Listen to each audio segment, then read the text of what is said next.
So today, my theme for the session is you have to do the work. If you want to be successful in life, and I'm not talking about being successful in terms of earning sufficiently or accumulating wealth. It's about even being contented, happy, feeling at peace, feeling like you have enough in life. You have to do the work. And I'm talking about the mental work, the work that's up here, which is what all these mindful sessions are about. Practicing how to be present. It is only in the present moment that we can feel contented, feeling a sense of accomplishment, a sense of having done a lot in life. Because this mind has a tendency to look at what it lacks. What are the things that we don't have, or what is it that we want more? And without that contentment, we're always seeking for more. And therefore, we would not appreciate what we have, that we already have a lot. So we need to do that work in order to have that happiness, to feel that happiness that we've been working for. Do you realize that everything you've done in life was because you wanted to be happy? And you believe that whatever you did and whatever you aimed for and whatever effort you put in was to become happy. And yet, happiness has been so elusive. Because each time you got what you wanted, you want something else, or you want more. So that discontentment is what brings about this dissatisfaction, the sense of unhappiness. So you have to do the mental work of saying, I have enough. I have a lot. I have achieved a lot. I have accomplished a lot. And I am at peace with whatever I have. Can you do that? That is the work you need to do in the mind. So there is a comment here. While on holidays in Hong Kong last year, my husband was knocked down by a car. The more serious injuries sustained were several stitches on his tongue and 7 broken teeth. Initial assessment by a Hong Kong lawyer suggested it might not be worthwhile pursuing legal action against the driver. The monetary compensation might not be sufficient to cover the lawyer's fees and expenses traveling to Hong Kong for the court session. This was because my husband's 71, thus no income loss. So my husband decided against legal action. However, I feel angry when I think of the driver getting scot-free. So your husband had some injuries, but you didn't lose your husband.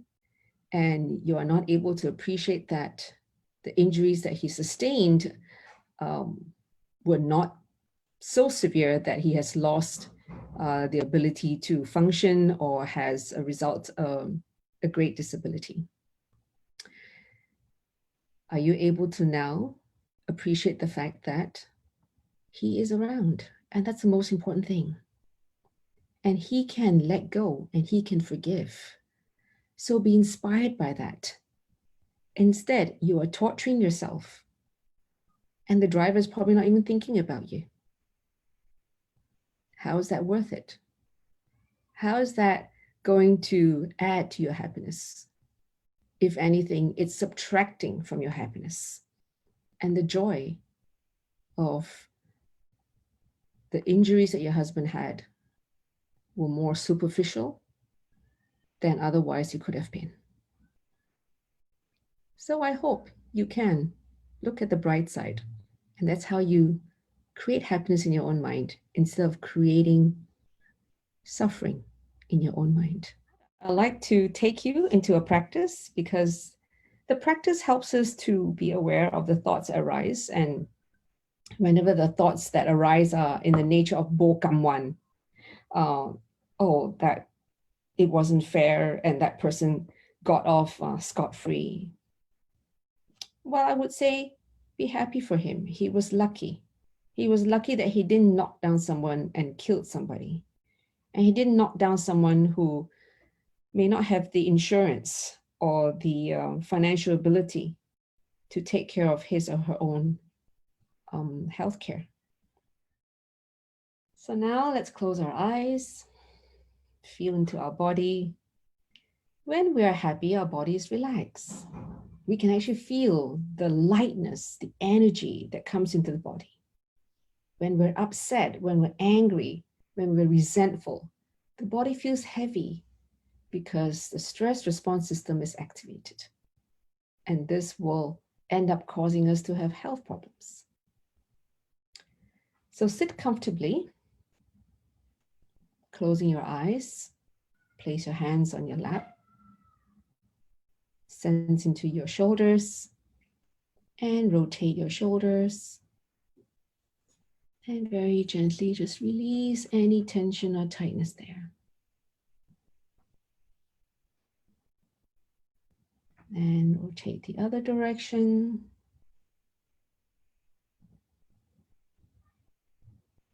Wonderful. And now sense into your feet, noticing the ground under your feet or your footwear that your feet are comfortably snugged in. Noticing your toes. And relax both your feet. Sensing into the seat of your chair. Feeling the bum on the seat. And scanning up your back into your shoulder blades and sensing into your shoulders, how are your shoulders feeling right now? Are they tense or relaxed? Notice the hands on your lap. Are your fingers clenched or are they relaxed? And focusing on the abdomen.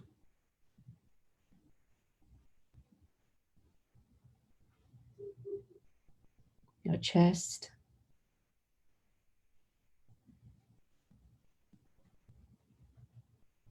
So is your torso relaxed? Or are there tightness felt in the body?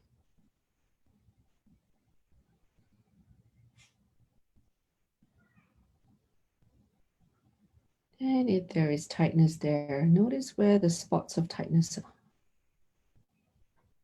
It is not your entire shoulder or your entire body that feels any tightness.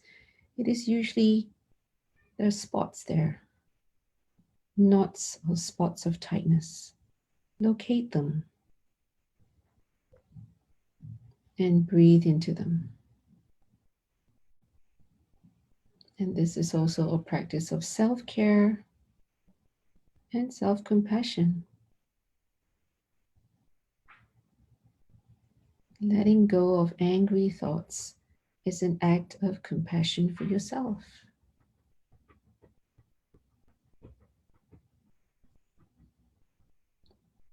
Letting go of wanting things your way, it's also an act of compassion.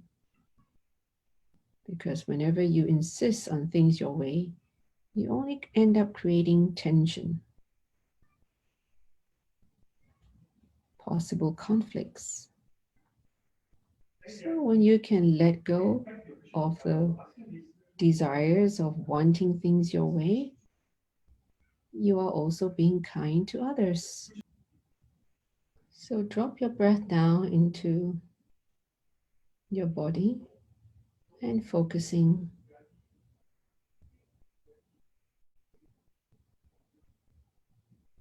on this breath. So instead of the breath somewhere out there, noticing the breath in your body.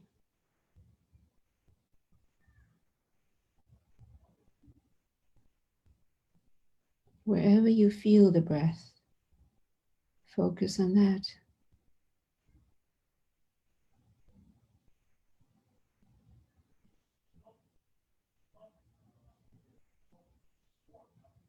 And this practice of dropping into your breath And feeling the breath in your body helps you to be in touch with how this body is feeling,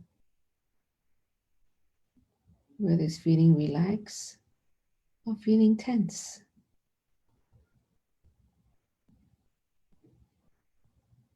It is also a practice of being present, living in the present, not yesterday, last year, 3 years ago. Things have happened and you can't let go, and you're living in the past. So whenever you can feel your breath sense into your body, you are living in the present. And being present means you are aware, and even being aware of the person that you're with. That is the awareness we're training our mind for.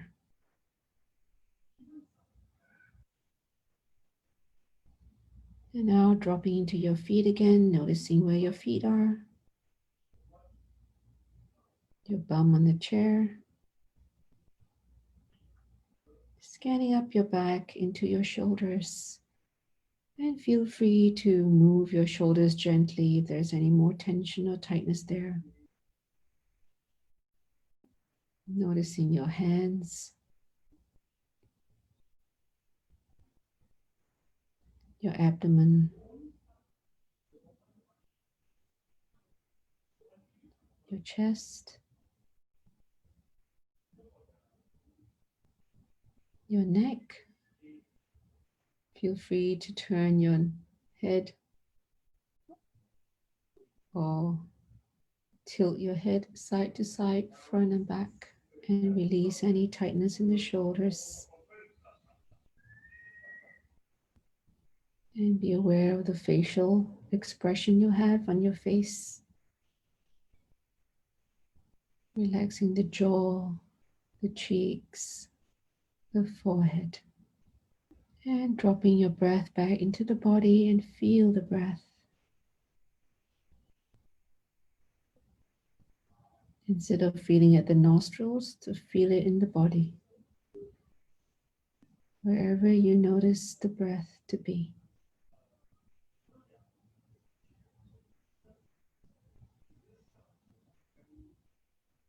And feeling grateful that you have your breath. Because with this breath, it means you're alive.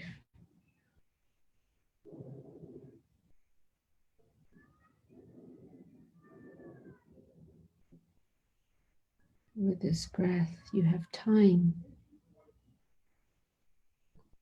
to be useful and value-adding to the lives around you.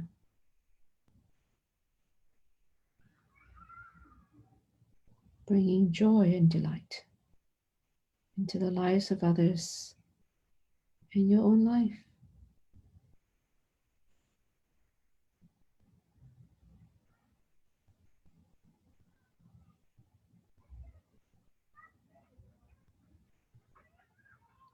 And now focusing on 3 more breaths. At the end of the 3rd breath, open your eyes.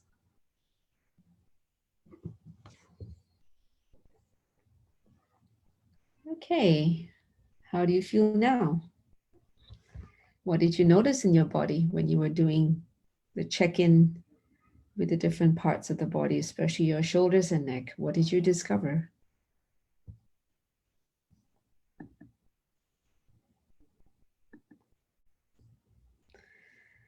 Right.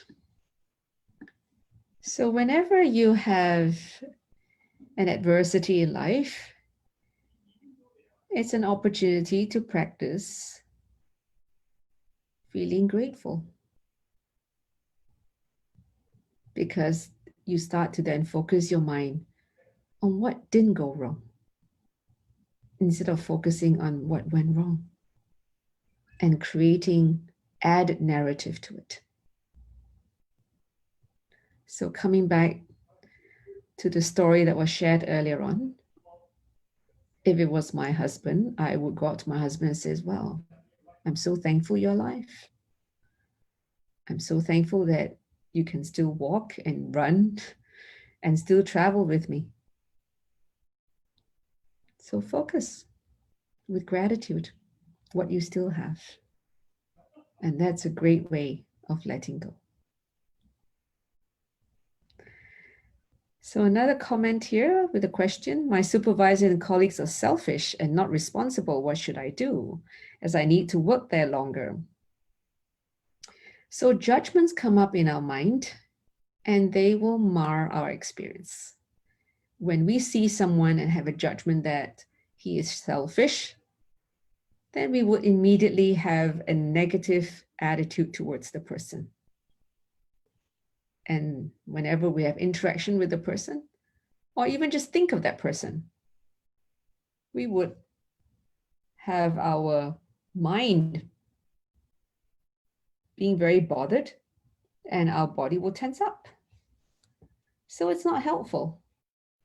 So mindfulness is a practice of paying attention in the present moment, non-judgmentally. Put the judgments aside. Surely, when you put the judgments aside, you will start to see that he's not selfish all the time. He may have a selfish attitude from time to time. And even then, it is from your perspective, not from the perspective of some other people who may be benefiting from his decisions or actions. So it's very easy for this mind to come up with judgments, and then it affects our relationship. So come back to gratitude. What are you grateful for? That you still have a job, that you're still given work to do. Because not getting work to do is an indication that our time at work is coming to an end. Okay, everyone, all of you take care and have some lovely time. Bye-bye.